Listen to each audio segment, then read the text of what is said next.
A graça e a paz do Senhor Jesus seja sobre vocês que estão aqui, sobre você que está em casa, essa turma corajosa que decidiu sair de casa a despeito de toda a chuva, de todo o vento que eles estão dizendo que vai chegar para a gente, mas você que está em casa também, que Deus te alcance, te abençoe, faça desse momento o seu culto, pega a sua Bíblia, pega o seu telefone, enfim, faça o seu culto. Agora, você que está aqui, eu vou te pedir um favor. Primeiro, eu quero agradecer aqueles que usaram a máscara durante o louvor, como nós falamos, porque o que nós temíamos parece que vai virar verdade. Dentro de 2 semanas, provavelmente será obrigatório o uso de máscaras em Massachusetts, em todo lugar fechado, indoors. Ainda não é uma decisão formal, mas o que tem as pessoas que nós temos contato nos informado é que muito provavelmente será, e vai ser porque as pessoas realmente não estão colaborando, né? Mas você que fez aí durante o louvor, ótimo, maravilhoso. É assim mesmo, gente. A gente dá testemunho da nossa fé de diferentes maneiras, amém? Mas o que eu queria pedir sua ajuda é o seguinte: vamos fazer essa transmissão chegar ao maior número possível de pessoas? Se você tem um Facebook, faça um share da nossa transmissão agora, porque aí as pessoas que não podem estar aqui por causa da chuva, as pessoas que estão em outros países, em outros continentes, vão poder também participar do culto conosco, vão poder ser abençoados, porque o fato de não estar fisicamente aqui nesse prédio não quer dizer que você não está presencialmente. Vou explicar, não fiquei doido não. Tem gente que está aqui, físico, mas não está presente. Entende o que eu estou dizendo? Tem gente que está aqui físico, mas a cabeça está nos problemas que tem que resolver, está pensando lá fora. O corpo está aqui, mas é somente o corpo. E tem gente que não está aqui fisicamente, que está presencialmente. Está lá com o computador, o telefone, o iPad, está seguindo, está orando. Ministração que a Carol fez aqui, queridos, teve 2 partes que eu peguei assim, uma para o meu coração e a outra que tem tudo a ver com o que eu vou pregar para vocês daqui a pouco, que é a questão de nós adorarmos a Deus. Eu acho que nós não... Assim, a igreja tem perdido muito do que significa adorar a Deus com intensidade. E você que está em casa pode fazer isso agora junto conosco. Terceiro avisinho aqui para a nossa comunidade, para você que está em casa, é que essa semana nós vamos abrir as inscrições para o nosso curso de novos membros. Então, se você frequenta New Life, quer conhecer mais, quer pensar em se tornar membro, pode ligar no escritório da igreja, qualquer dia de 9 às 5, falar com o Alfio ou o Jonathan, dar o seu nome e eles vão passar para vocês como é que é o procedimento, qual será o dia da aula, enfim, você que está em casa também pode fazer isso.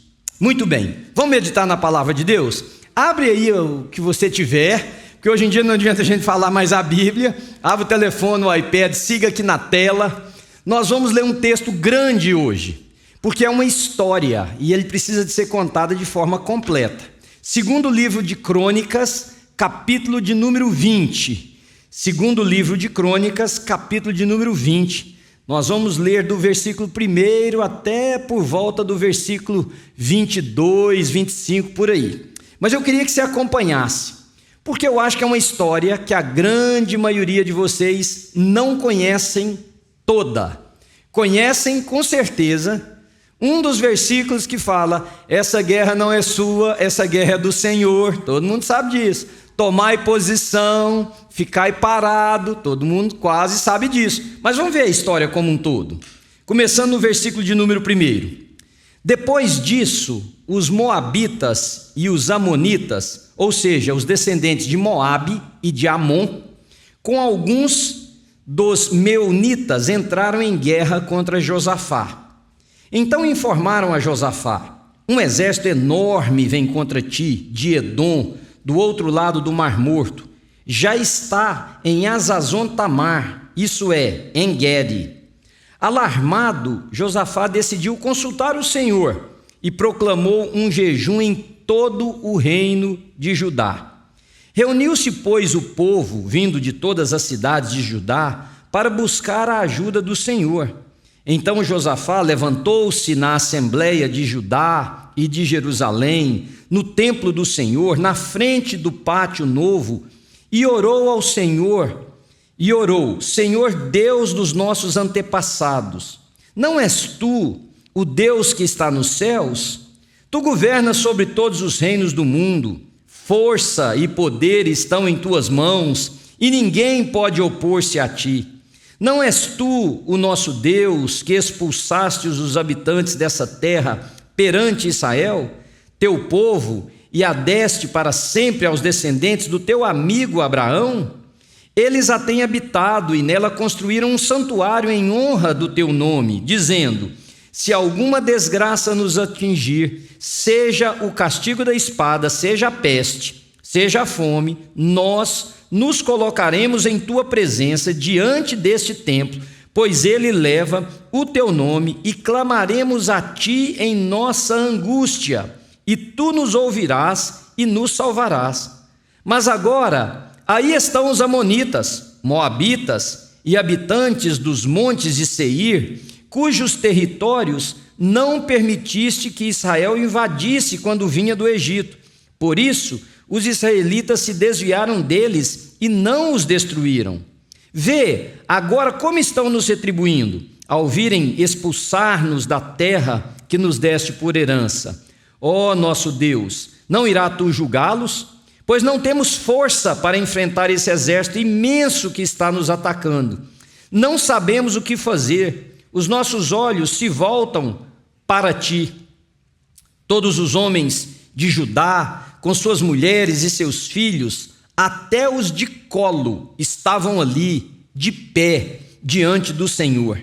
Então o Espírito do Senhor veio sobre Jaaziel, filho de Zacarias, neto de Benaia, bisneto de Jeiel e trisneto de Matanias, levita e descendente de Asaf, no meio da assembleia.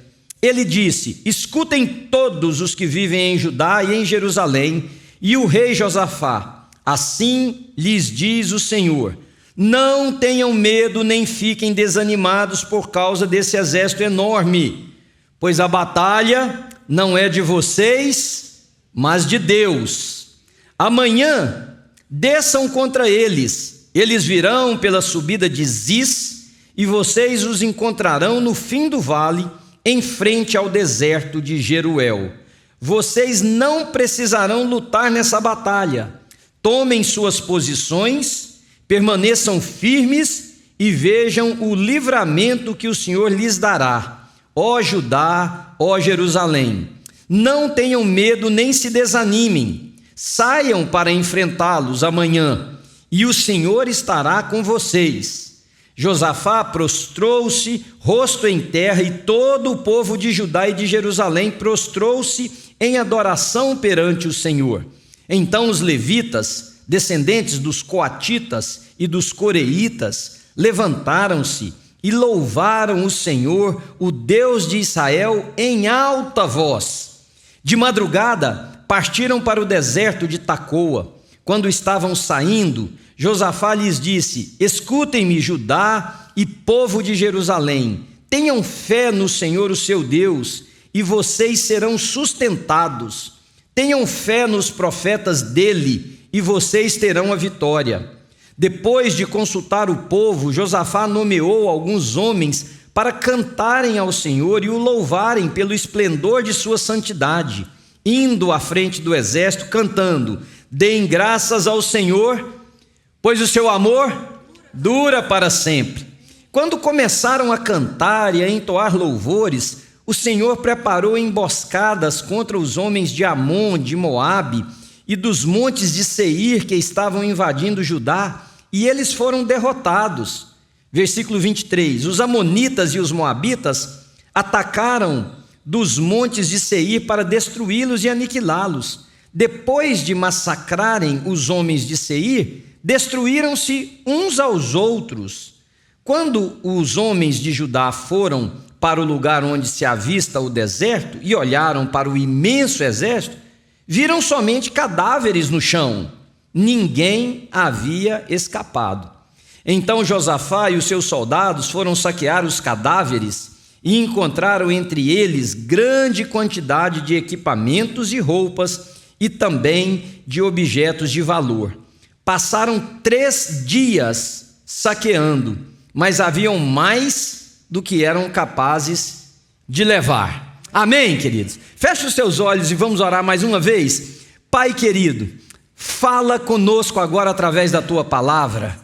Tira, Senhor, todo o véu, abre os nossos olhos, abre a nossa mente, nosso coração, apenas para não apenas para ouvir, mas para entender a Tua palavra, para guardá-la no coração e para que ela nos transforme nessa manhã. Alcance os irmãos que estão em casa, gente que está distante, em outro país, pelo poder que há no nome de Jesus, porque o Espírito de Deus não conhece barreiras, não conhece limites, o Teu poder é inimaginável a nós. Portanto, ó Deus, faça um grande milagre e transforme as nossas vidas para a honra e para a glória do nome de Jesus. Você diz amém comigo? Queridos, quantos de vocês conheciam a história de Josafá? Josafá, alguns deram um sinal com a mão, mas deixa eu contar brevemente a história para vocês. Nós estamos falando de um período onde Israel, como nós conhecemos, estava dividido em 2 reinos: Judá, o reino de cima, e o reino de baixo, que é chamado de Israel. O reino de baixo de Israel era governado por um rei que vocês conhecem a história, chamava-se Acabe. O reino de cima, o reino de Judá, governado por Josafá. Josafá foi um rei bom. Josafá, na verdade, ele carrega características de todos nós, porque Josafá foi um rei bom, foi um homem temente a Deus, foi um homem que se propôs a desmantelar, a destruir todos os postes ídolos, aquelas coisas de adoração popular, aquilo que as pessoas levantavam, que não eram uma adoração ao Deus único e verdadeiro. Ele destruiu, ele proibiu cultos a deuses estranhos. Ele permaneceu com o culto ao Deus de Israel. Mas Josafá também errou. E errou algumas vezes. E um dos erros foi o que trouxe esta situação. Nossos erros, como eu preguei a semana passada, têm consequências.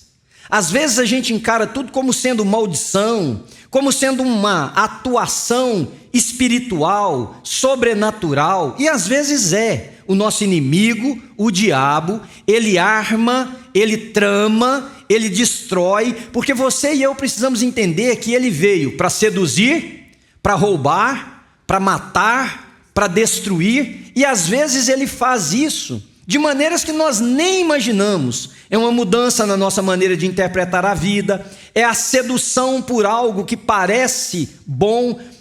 Alguém me ofereceu um negócio ali para comer na cozinha, o pessoal que está trabalhando lá, os voluntários, que é uma delícia. Aí eu disse, não, obrigado. A pessoa disse assim, o senhor não gosta? Eu falei, gosto, mas não devo. Então não é tudo que a gente gosta que a gente deve.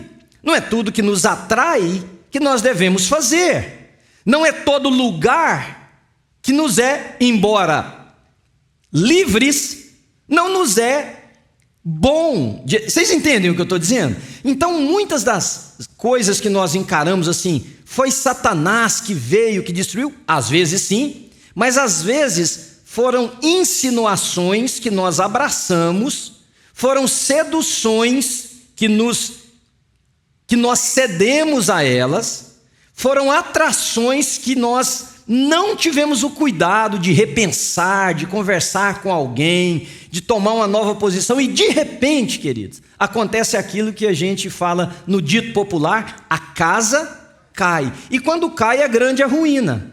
Josafá estava vivendo um período muito bom da sua vida. O reino do norte, o reino de Judá, estava bem, estava próspero. Mas ele recebe um convite de Acabe. E ao invés dele pensar assim, Deus já diz para não ter ligação. Irmãos, presta atenção. Quando Deus diz para a gente que algumas coisas, embora permitidas, nós não devemos fazer, a gente tem que ter cuidado. Ele desce e vai se encontrar. São 2 reis. Ele vai encontrar com o seu counterpart. Ele vai encontrar com o governante da nação, que é a mesma territorial, apenas dividido por lugares de capital. Então ele vai e Acabe diz assim para ele, vem comigo pelejar contra o tal rei, diz lá o nome do rei. Aí Josafá, veja bem, eu fico lendo a história e eu vejo a gente, eu vejo a minha vida, eu vejo, e aí você vai falar, pastor, você está pensando na gente? O tempo inteiro, vejo o rosto de pessoas, com endereço, com nome, porque Josafá ainda diz assim, olha, ponha-se no lugar da história. Josafá vira para Acabe e fala assim, você está me chamando para essa festa, você está me chamando para esse lugar, você está me chamando para essa viagem, você está me chamando para isso. O que Deus... Foi isso que ele fez, não era para festa, para viagem, nem para passeio, era para uma guerra. Mas Josafá diz assim, o que Deus diz a respeito disso? Nós não deveríamos consultar a Deus para saber o que ele pensa, independente de você e de mim? Nós não deveríamos saber o que Deus pensa sobre esta situação? Aí, é claro, Acabe diz assim, não, vamos consultar os profetas. Tinham lá 400 ou 450 profetas, me falha a memória agora, e eles começam a profetizar. Um deles diz assim, está vendo esse chifre de bronze ou de ferro? Com esse chifre você vai como que furar todos os seus inimigos. E todos os profetas falaram isso. Agora vamos passar a palavra dos profetas para a nossa linguagem. Não tem problema, nós vamos ganhar. Olha, isso é coisa à toa, a gente faz isso só hoje, vamos lá só hoje. Aí Josafá disse assim, tem mais ninguém não? Tem mais nenhum profeta por aí não? Aí o rei Acabe diz assim, tem mais um, mas eu odeio esse homem. Essa palavra está lá no texto, capítulo 18, 19, você pode ler depois. Eu odeio esse homem, porque ele nunca profetiza o que é bom para mim. Olha como que nós somos, 400 ou 450, falando o que a turma gosta de ouvir, falando para você como se fosse de Deus. Aí manda buscar o profeta. Aí Josafá diz assim, mas vamos ouvir o cara. Aí o rei, que é Acabe, diz assim, ele nunca fala nada de bom a meu respeito, mas vamos ouvi-lo. Aí manda buscar. Vem o profeta. Olha, todo mundo aqui está falando, nós vamos ganhar a guerra. O que você fala? Todo mundo aí, ó, tem um espírito de mentira em todos os profetas. Olha pra você ver. Tem um espírito de mentira em todos esses profetas aí. Aí Acabe vira para Josafá e diz, eu não falei, o cara não profetiza nada que é bom. Aí o profeta vira e fala, ó, tu, ó rei, vai subir para a batalha, vai ser ferido e vai morrer. E o povo de Israel vai ser disperso pelas montanhas como ovelha que não tem pastor. Só que, assim como Josafá, Acabe, nós não gostamos de ouvir aquilo que contraria os nossos desejos. Acabe já estava com sua mindset, ele estava pronto, ele queria ir para aquilo. É como quando a gente é seduzido, atraído, levado para situações, seja o que for, de um pecado claro a algo perigoso, a gente ouve, mas parece que não quer ouvir. A gente sabe que está vindo de Deus, mas tem um outro falando assim, mas isso não tem problema, isso não fere a sua moral, sua integridade, seu testemunho. A vida é assim, todo mundo é assim, as coisas operam e funcionam assim. Aí o profeta diz assim, pois vai acontecer isso. Acabe falou assim, então nós vamos para a guerra e mete esse cara no cárcere e dá a ele o pão da amargura. Vocês imaginam, gente, viver só de pão e água já é ruim. Pão da amargura e a água da amargura, que era uma forma de dizer o seguinte, coloca ele no cárcere e dá a ele o mínimo para ele sobreviver. Deixa ele sofrer. E ele vai, antes de sair, o profeta que é bocudo ainda vira e fala assim, pois se isso não acontecer, podem me matar, mas vocês verão que foi o Senhor que falou isso. Metem um cara no cárcere e vão para a guerra. Só que Acabe diz o seguinte, e aí vai um detalhe para você. Os mesmos que te seduzem são os mesmos que às vezes te abandonam, te traem. Sabe o que Acabe faz? Diz assim para Josafá, Josafá, vamos eu e você, só que eu vou disfarçar, porque o rei ia com a roupa de rei, no cavalo do rei, na carruagem do rei, e você vai como rei, eu vou disfarçado. Vocês estão entendendo onde é que ele quer chegar? Bom, subiram os dois, um de rei, na carruagem do rei, com os guardas do rei, o outro disfarçado. O rei da Síria diz assim: não ataquem ninguém, vai em cima só do rei. Quem era o rei? Josafá, porque Acabe estava disfarçado. Mas Josafá, sabendo disso, clama a Deus, e Deus dá um livramento, desvia os caras que vinham para matá-lo, achando que ele era o rei de Israel, porque falou que ele não é o rei de Israel. E aí está lá no meio da guerra, um cara pega um arco, queridos, e joga, o texto sagrado diz assim: lançou a ermo uma flecha. Sabe o que é isso?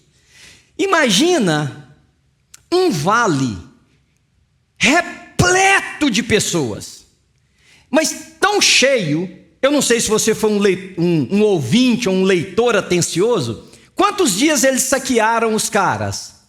3. Deram conta de carregar tudo?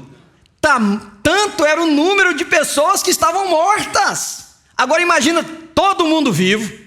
Um arqueiro pega uma flecha, que nós não sabemos por quê, quer dizer, Deus estava por trás disso, joga a ermo no meio daquele tanto de gente. Em quem que ela acerta? No rei disfarçado. Ah, mas não adianta querer fugir da presença de Deus. Não adianta fugir. Deus vê, Deus sabe, Deus conhece. O cara está disfarçado. E outra coisa, diz o texto sagrado que ele estava com a couraça. Leia depois o capítulo 19 com atenção e você vai perceber que diz assim: a flecha acertou entre a couraça e a junta. Essa flecha deve ter acertado aqui, porque ela dobrava, ou aqui na virilha. Ambos os lugares passam veias de calibre muito grosso, ou seja, ele foi ferido e ele ficou na batalha, mas morreu. Essa é a história de Josafá. Josafá volta para casa. Quando ele chega lá, vem um outro profeta e diz assim: você fez o que Deus falou que não era para fazer. Para que você foi fazer coisa junto com Acabe? Por causa disso, então está aí onde você entra dizendo assim: é maldição, é isso, é que os demônios estão tudo contra mim. Não, querido, se você desobedece, tem consequências. A gente, quando criança, desobedecia pai e mãe, e a consequência vinha. Às vezes vinha em forma, no meu caso, meu pai usava um cinto, e vinha em forma do cinturão dobrado.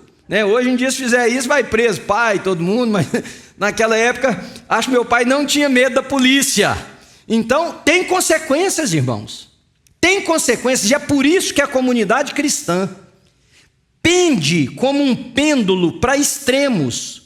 Ou vivem de forma desregrada, me ouça, desregrada, descontrolada. Ou vivem de uma forma onde tudo é o diabo, que não se responsabilizam pelas suas próprias ações, não se responsabilizam pelas escolhas que fazem, não se responsabilizam pelos caminhos que decidem trilhar.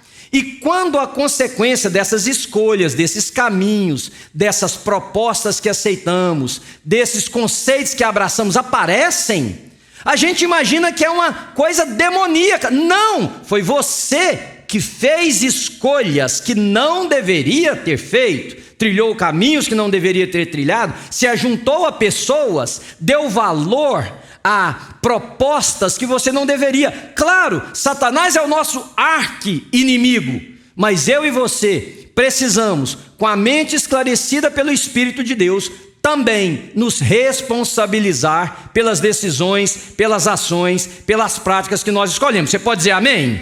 Então o profeta diz para Josafá: Josafá, vai ter guerra contra você agora, porque você temeu a Deus, temou com Deus.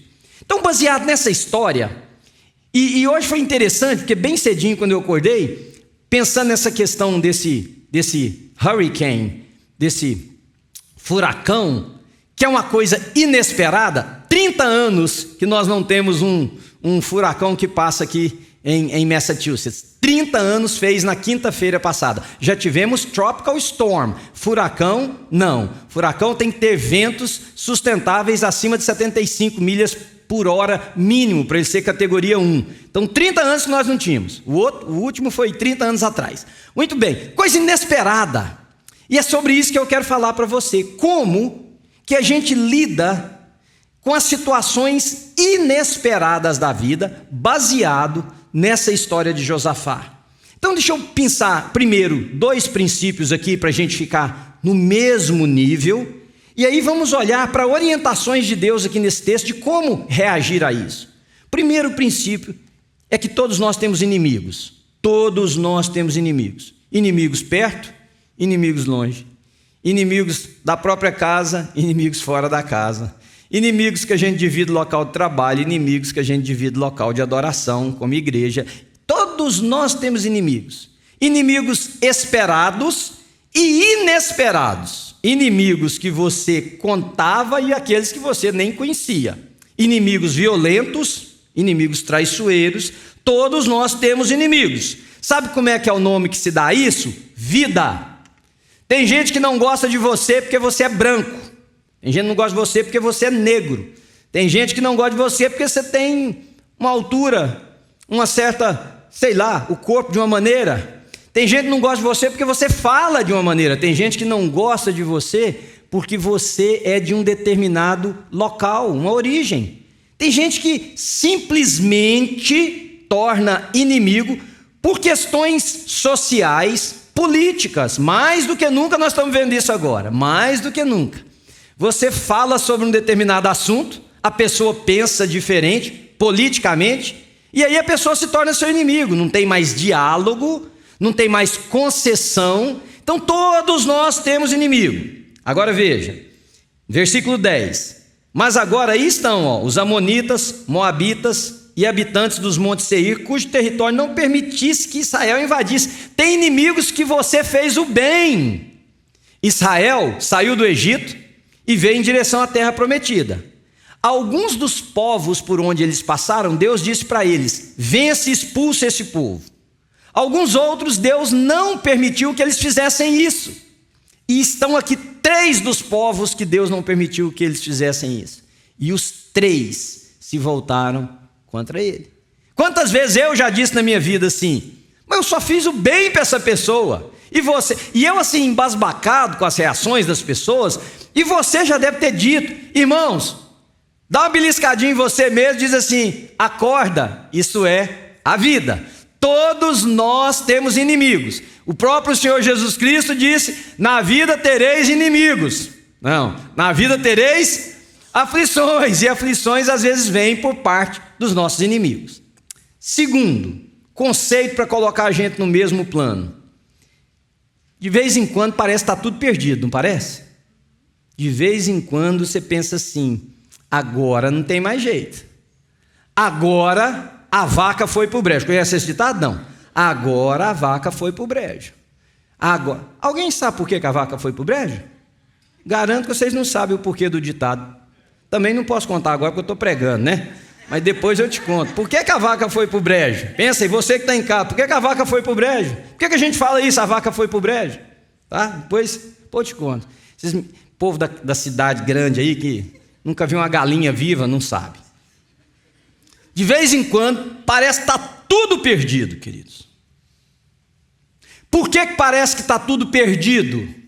Porque a análise que fazemos parte, tudo na vida parte assim, olha, como que eu e você enfrentamos a vida a grande maioria das vezes? Surge uma situação, eu meço meus esforços, minha capacidade, meu network, meus amigos, o que for, diante da dificuldade. Se eu entendo que eu tenho mais do que a dificuldade, isso geralmente não me afeta. Vou te dar um exemplo. Você foi no médico, o médico falou: colesterol está alto, você tem que abaixar. Você pensa assim: bom, pare de comer algumas coisas, faça exercício, dou aqui uma sacrificada, mas eu venço, ok?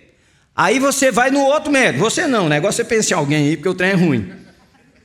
Vai no médico. Chega lá, o médico fala assim: câncer, estágio 4. Aí você fala: não adianta parar de comer, não adianta fazer exercício. Está entendendo o que eu quero dizer? Todas as vezes que o obstáculo é maior do que a somatória dos nossos recursos, isso produz em nós uma sensação de medo profundo. E a gente pensa: está tudo perdido, vai acabar. Isso gera pavor, isso gera angústia, isso gera medo. E aconteceu com Josafá, perdão. Depois disso, versículo de número 1, Os moabitas e os amonitas com alguns dos meunonitas entraram em guerra contra Josafá. Então informaram a Josafá: veja, um exército enorme vem contra ti. Quando deram a notícia para Josafá, o texto diz que Josafá ficou alarmado. A palavra alarmado aqui não faz jus ao que Josafá sentiu na língua original desse texto. Ele ficou desesperado. Ele ficou apavorado. É a notícia do câncer, estágio 4, que o médico disse. Não é o colesterol. Colesterol você fica preocupado. O câncer você fica alarmado. Foi isso que aconteceu com Josafá. Ele disse assim: estou perdido, está tudo acabado. E sabe o que mais? No background da sua mente está a voz do profeta.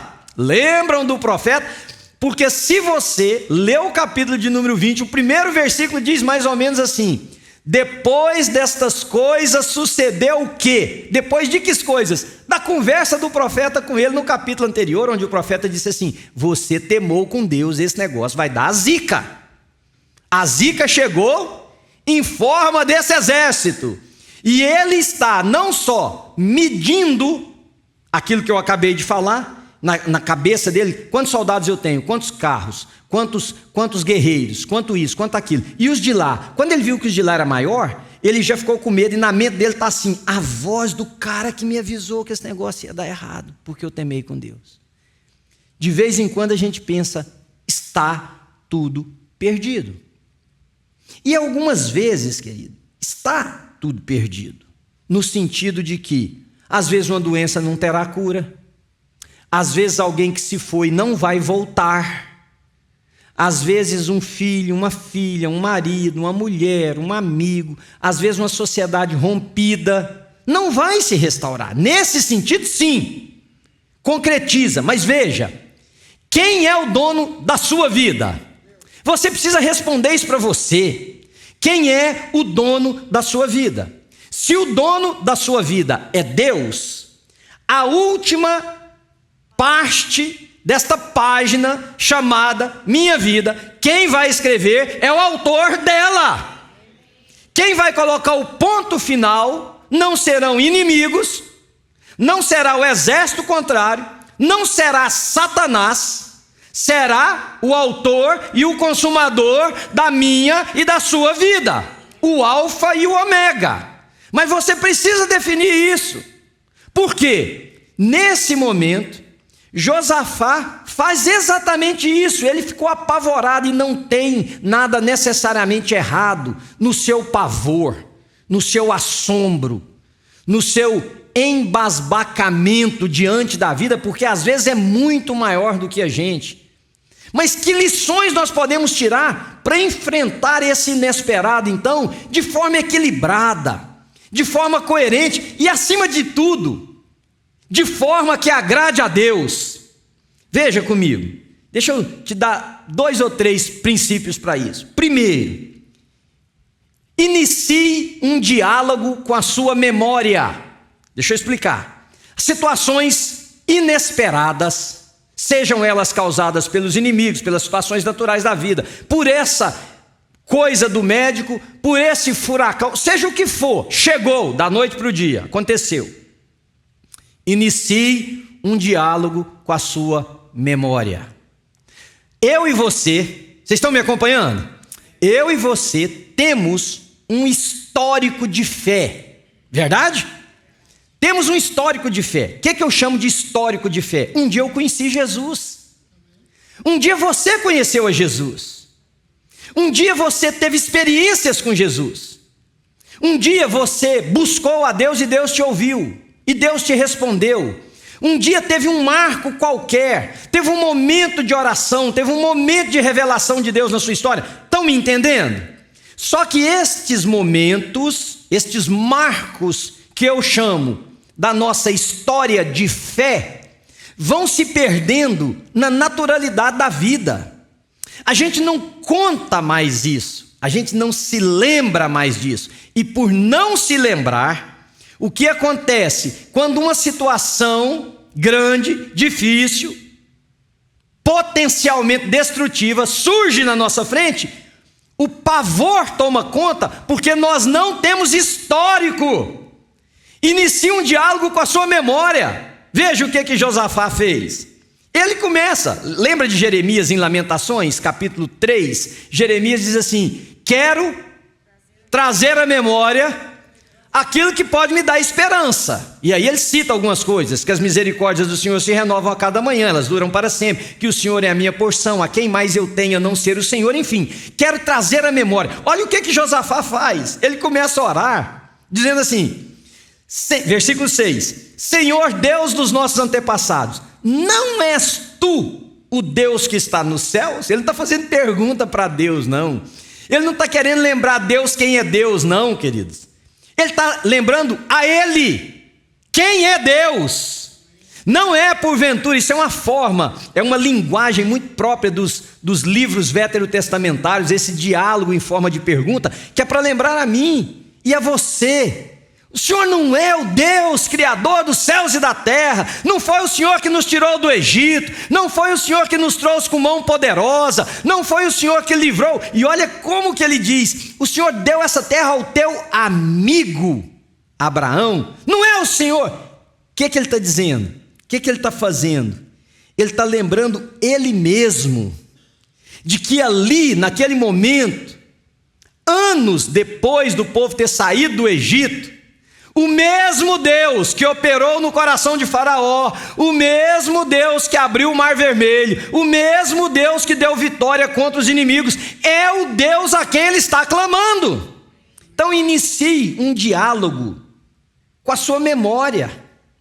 Por quê? Porque a nossa memória dos feitos de Deus, juntamente com os conteúdos da nossa fé, nossas experiências espirituais, nossas vivências com Deus, serão determinantes em como nós vamos nos posicionar diante das crises da vida. Mais ou menos assim: eu sei em quem tenho crido. Eu sei em quem... Você pode dizer amém? Eu sei em quem tenho crido, e estou bem certo que Ele é poderoso para guardar o meu tesouro até o último dia. Eu sei em quem tenho crido. Eu sei que o meu Redentor vive. Eu sei que o guarda de Israel não dorme. Eu sei que o protetor de Israel não está com seus olhos voltados para outro lugar, que ele trava um diálogo com a sua memória de fé, porque eu encontro pessoas demais, um número enorme, de pessoas que não olham mais para o seu passado e veem os marcos da mão de Deus na sua história.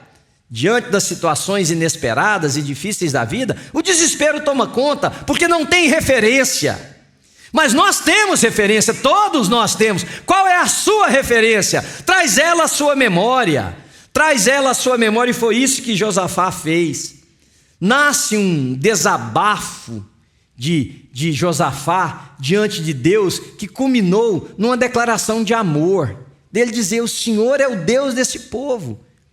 Segundo conselho: siga as instruções de Deus. Siga as instruções de Deus, querido. Se você olhar para o texto, versículo de número 15, diz assim: ele disse: escutem todos os que vivem em Judá e em Jerusalém, e o rei Josafá. Quem está falando é o profeta.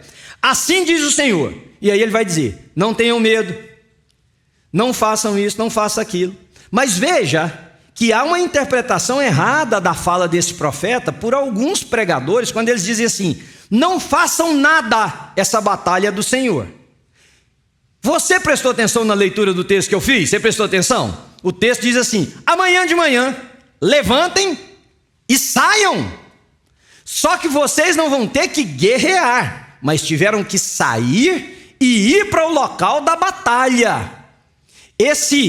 Essa atitude omissa, dando a ela cara de fé, muitas vezes não corresponde ao que Deus quer que a gente faça. Eu não tenho forças contra o meu adversário. Ele é maior, ele é mais poderoso, ele tem mais recursos, eu não tenho forças contra isso, mas não quer dizer que eu vou ficar aqui de braços cruzados, quer dizer que a orientação do meu Deus é: Manuel, vai, porque sou eu que estou com você. Querem uma explicação melhor? Mar Vermelho, está lá, Moisés para, a gente malha Moisés, porque o cara tá, mas se fosse eu e você lá, o que a gente teria feito? Parado também, gente, vamos tirar a máscara, parado, não sabemos nadar, ou sabemos nadar, mas como é que vamos atravessar esse negócio desse tamanho aqui? Cheio de mulher, de gente velha, de menino, e tinha camelo, cavalo, o que tinha para trazer.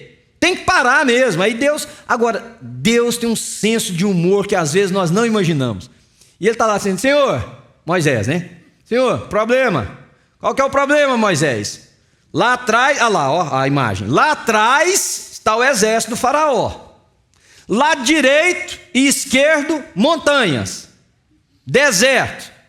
Na frente, o mar. O senhor quer mais algum problema do que esse? Aí Deus vira para ele e diz assim: por que você está clamando para mim? Vocês já leram o texto, gente? Irmãos, o que Deus diz? Por que você está clamando a mim?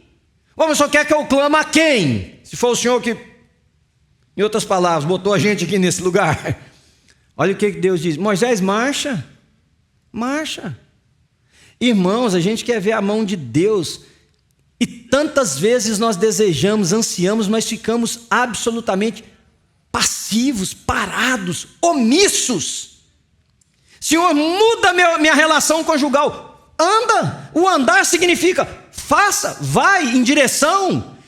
Ele vai mudar, nos capacitando, tirando aquilo que nós não podemos, dando a nós percepções, abrindo nosso coração para o perdão e para recebermos perdão, com amizades, com a igreja em qualquer lugar. Josafá não ficou de braço cruzado com o exército. Deus disse: vocês levantam de manhã cedo e vocês vão para a guerra, só que vocês não vão precisar fazer nada, porque essa batalha não é de vocês, é minha.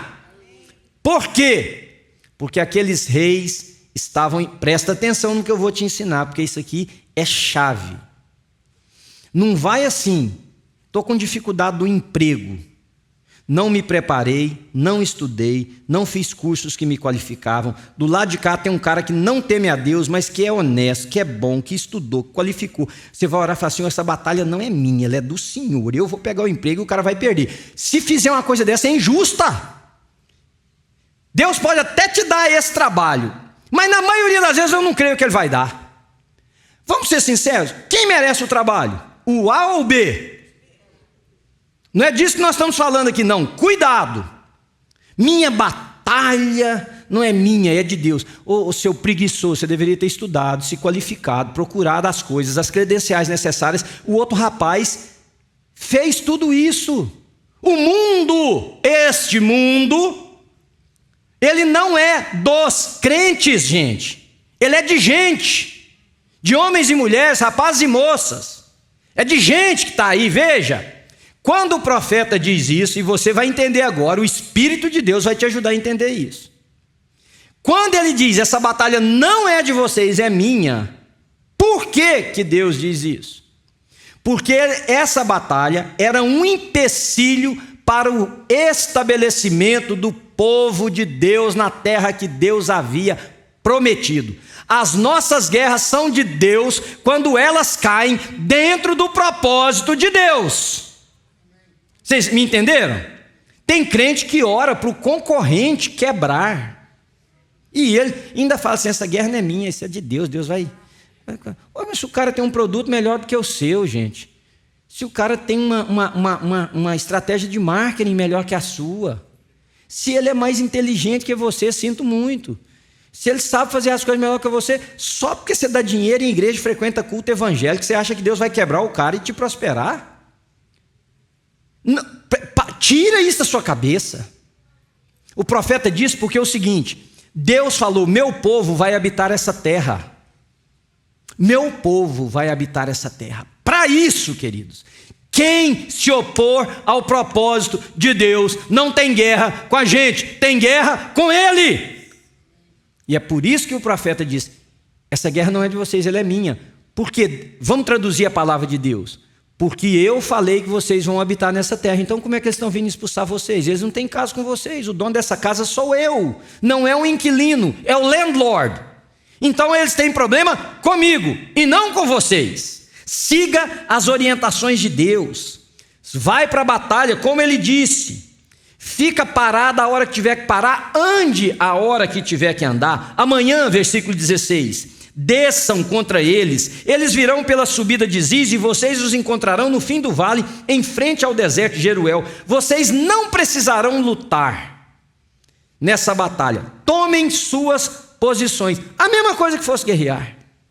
Segure o escudo, empunhe a lança, armem, protejam os carros, protejam o rei, a mesma coisa. Não tenham medo, nem se desanime, saiam para enfrentá-los amanhã, e o Senhor estará com vocês. Amém? Deus tem os métodos dele, os seus próprios métodos. Siga as instruções de Deus, querido. Siga as instruções de Deus. Isso vai dar a você clareza, isso vai dar a você liberdade, isso vai dar a você vitória, isso vai dar a você capacidade de enfrentar as situações da vida. E por último, nossa arma mais poderosa, será sempre a nossa relação com Deus. Eu coloquei esse princípio por último, porque eu queria que vocês acompanhassem comigo. Pega aí o seu telefone, a sua Bíblia, se você puder. O pessoal da mídia puder, por favor, colocar para mim os versículos 18, 19 e depois o versículo 21. Eu vou ler para vocês novamente, ressaltando algumas coisas. Josafá prostrou-se, rosto em terra, e todo o povo de Judá e Jerusalém prostrou-se em adoração perante o Senhor. Vocês estão entendendo a mensagem do texto? A nossa relação com Deus é tudo que temos, querido. É tudo que nós temos, é a nossa relação com Deus. A grande maioria dos chamados cristãos hoje estão buscando a Deus por motivo, não por essência. Motivo, preciso vencer isso, preciso converter aquele marido, aquela mulher, aquele filho difícil, essa doença que não vai embora, preciso disso, preciso daquilo. Não, essência, prostrar, colocar o rosto no chão, dizer só tu és Deus. Qual foi a última vez que você fez isso, querido? Que você se quebrantou, que você se dobrou diante de Deus para dizer: Senhor, eu adoro porque o Senhor é o único e verdadeiro Deus. Versículo 19, a parte final. Louvaram o Senhor, o Deus de Israel, em alta voz. Quando a Bíblia diz para a gente cantar louvores a Deus, isso não tem a ver com liturgia de culto. Eu converso muito com muitas pessoas e muita gente diz: pastor, eu não gosto de cantar, eu não gosto daquele momento na igreja que a gente fica cantando, eu prefiro ficar calado. Deixa eu te explicar, eu gostar de cantar até gosto, não tem muitas ferramentas, mas gosto. Entendeu? Tem gente que gosta mais, tem gente que gosta menos. Nós não estamos falando de gostar de cantar, queridos. Você está me entendendo? Você, olha para mim e presta atenção. Nós estamos falando de adorar a Deus. Adorar a Deus. Dizer o que Ele é. Porque Ele é, independente da gente dizer ou não, Ele é. Mas quando nós reconhecemos, quando nós tributamos ao Senhor o louvor, a honra e a glória devida, algo exponencial acontece. E foi isso que fez aqui, cantar, olha, versículo 21, cantar, no meio do versículo, cantaram ao Senhor e o louvaram pelo esplendor da sua santidade. Depois no versículo 22, o início, quando começaram a cantar e a entoar louvores, o que aconteceu? O Senhor armou as emboscadas. Olha, tem situações muito inesperadas, que na avaliação nós estamos aquém, nós estamos de menos. Você já imaginou que enquanto você está aqui adorando a Deus, ou onde você estiver, adorando a Deus, Deus pode estar resolvendo o problema lá para você, louvado seja o nome dEle, porque foi nesse momento, o texto é claro, quando começaram a cantar e a entoar louvores, o Senhor preparou emboscadas. Agora deixa eu finalizar a explicação do texto. Você sabe como é que foi essa emboscada? Nós nunca vimos falar uma coisa dessa na história da humanidade.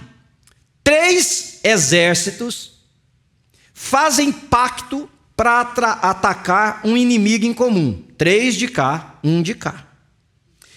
Os 3 armam uma estratégia de que uns viriam pelos montes e 2 viriam pela planície. De repente, um desses aqui ataca o outro, ataca o parceiro, ataca o exército que era para ajudá-lo. E aí o de cá, vendo isso, entra na guerra e eles se matam. Eles se exterminam. Quando é que você já ouviu falar disso na história da humanidade? 2 países se juntaram para invadir um outro. E nós temos inúmeras invasões na história da humanidade registradas. Quando que os 2 exércitos aliados dizimaram um ao outro? Sabe por quê, querido? Porque quando nós louvamos e adoramos a Deus, quando Deus age, Ele faz da maneira dEle. E a maneira dele não tem parâmetro nessa terra. Quem pode dizer como é que o braço forte do Senhor vai agir?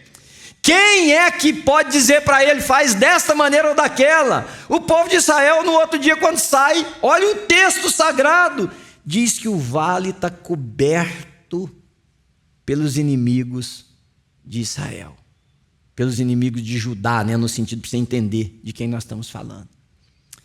Então, 3 dias eles ficaram saqueando, tirando o que o povo arma, prata, ouro, espada, escudo. 3 dias e não foi suficiente. O que eu queria fazer com vocês no final desse nosso encontro? Você que está em casa. Eu queria fazer algumas perguntas para a gente poder orar aqui, influenciados por essas perguntas. O que está acontecendo na sua vida nesse exato momento? Como você está avaliando isso? A partir de quê? A partir de você mesmo, a partir dos contatos que você tem, a partir dos amigos que você angariou ao longo da história? Como que você está? Como que você está avaliando isso? Qual foi a última vez que você travou um diálogo com a sua memória espiritual? Manuel, você já se esqueceu do que Deus fez com você quando você estava naquilo? Você já se esqueceu daquele encontro? Você já se esqueceu daquela palavra? Você já se esqueceu daquele momento de oração? Você já se esqueceu do livramento que Deus deu? Você já se esqueceu? Então traz a memória.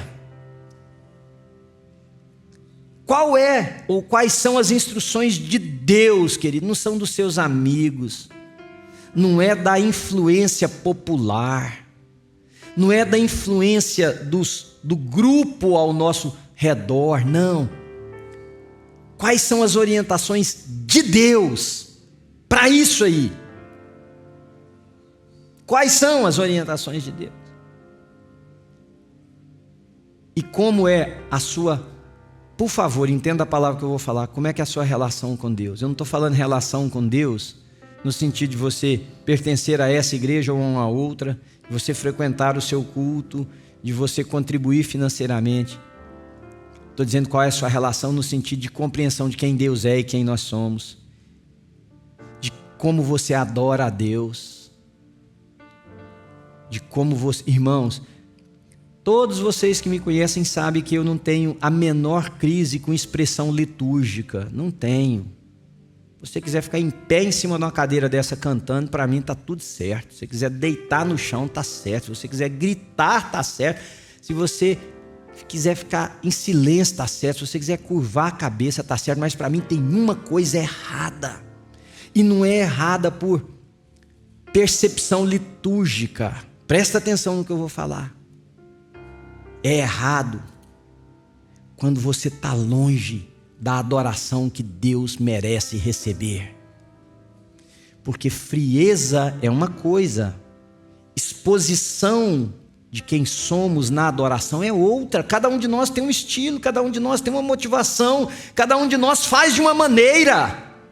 Mas indiferença, distanciamento, frieza, isso não tem nada a ver com quem eu sou, isso tem tudo a ver com a condição do meu coração e da interpretação que eu tenho de quem é o ser a quem eu adoro, porque a Bíblia diz assim: todo ser que respira, louve ao Senhor. Qual é a sua maneira de louvar a Deus? Eu gosto de levantar as minhas mãos, eu gosto de dizer que Deus é bom, então faça. Eu gosto de deitar no chão e chorar, faça. Eu gosto de ficar em silêncio, faça. Mas se você entender que seja o grito ou o silêncio fruto de apenas uma manifestação pública, mas o seu coração está distante de Deus e ele já não queima mais, você precisa voltar ao Senhor. Vocês me entenderam? E voltar ao Senhor, porque Deus é tudo que temos, queridos. Tudo que nós temos é o Senhor. É o que Jeremias diz lá em Lamentações: quem mais tenho eu a não ser o Senhor? Ele é tudo para nós, amém? Ele é tudo, Ele ama você, Ele deu a vida do seu filho para que você tivesse vida. Ele quer uma caminhada significativa com você. E se o povo de Deus se levantar e adorar a Deus, aliás, tem até uma canção que diz, né? Adorar a Deus, viver no teu altar. Quando a gente faz isso, adora a Deus, nós não temos ideia das ações que esse Deus poderoso pode fazer, amém? Vamos ficar de pé? Fechar os nossos olhos e... será que de improviso dá para a gente cantar isso? Só uma partezinha, não precisa nem de microfone, pode ser a capela, o jeito que der. Mas fecha os seus olhos um pouquinho. Volta lá naquela cena, quando o profeta diz assim: Deus disse que vai fazer assim, assim. Imagina você diante da sua dificuldade, do seu inesperado.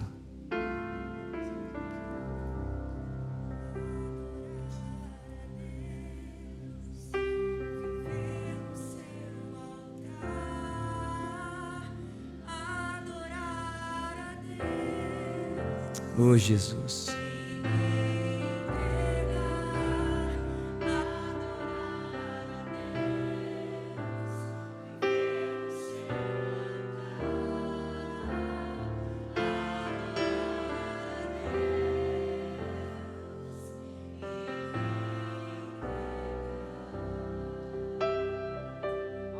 Caminho para essa adoração.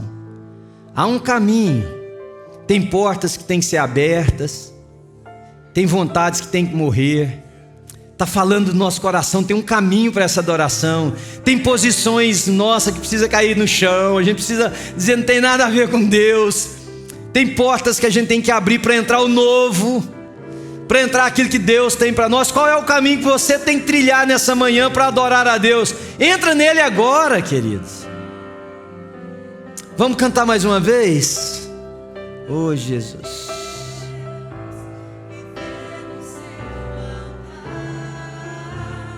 Oh, Pai querido.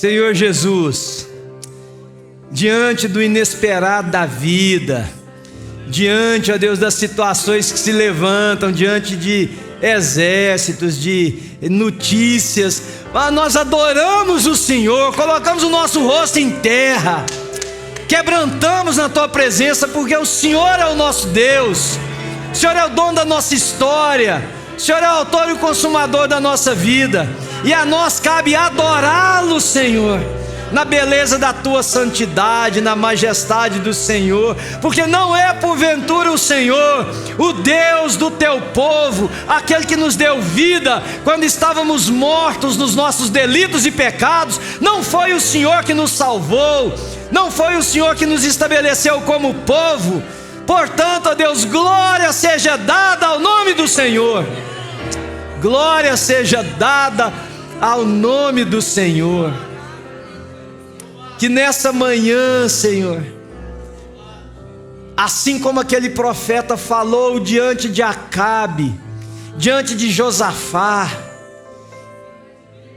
que esse espírito de mentira, Senhor, de uma vida que às vezes está seduzindo as pessoas a viverem longe do Senhor, caia por terra, Senhor Jesus, seja percebido. E aqui, Senhor, entre nós, e entre nós eu não digo nessa localização geográfica, eu digo entre nós, todos agora que vão ouvir essa mensagem, levante um povo que se prostra diante do Senhor,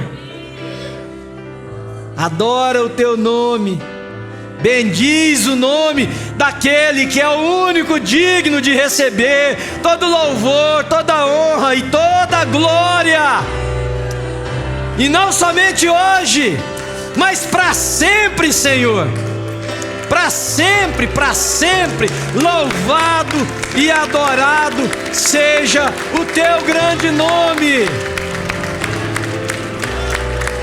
Oh Senhor Jesus, e que essa certeza, Deus, venha no coração de cada pessoa, cubra as mentes e corações em Cristo Jesus. Eu levanto as minhas mãos para abençoar o povo do Senhor, irmãos e irmãs, companheiros na caminhada, gente do reino de Jesus Cristo. Que o Senhor nos abençoe e nos guarde, que o Senhor tenha misericórdia de nós, que o Senhor sobre nós levante a sua face e nos dê shalom, paz, e que a paz do Senhor guarde mentes e corações em Cristo Jesus, não somente hoje, mas todos os dias da nossa vida, diante de todas as circunstâncias da nossa história. Que a graça e a paz do Senhor seja sobre o povo dele, e parte desse povo está aqui nessa manhã, diz amém, querido, amém, louvado seja o nome do Senhor Jesus.